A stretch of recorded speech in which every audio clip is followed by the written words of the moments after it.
હાલ મહત્વપૂર્ણ સમાચાર સામે આવી રહ્યા છે ગીર સોમનાથથી। તો ગુજરાતના જાણીતા યુટ્યુબર પર જીવલેણ હુમલો કરાયાની ઘટના ઘટી।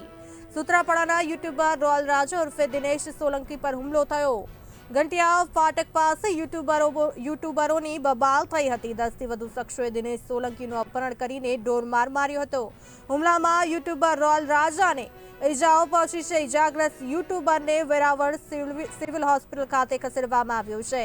તો આ હુમલાખોરોએ મારતી વખતે કીર્તિ પટેલને વિડીયો કોલ કર્યાનો આક્ષેપ છે। કીર્તિ પટેલના કહેવાથી મૂછ અને વાળ કાપ્યાનો આક્ષેપ છે। ખજૂરભાઈની ફેવરમાં પોસ્ટની અદાવતમાં હુમલાનો આક્ષેપ છે।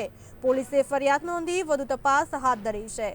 ગુજરાતના જાણીતા યુટ્યુબર રોયલ રાજા ઉર્ફે દિનેશ સોલંકી પર હુમલો થયો છે। 10 થી વધુ શખ્સોએ દિનેશ સોલંકીનું અપહરણ કરીને તેને ઢોરમાર માર્યો છે। યુટ્યુબરને ગંભીર ઇજાઓ પહોંચી છે।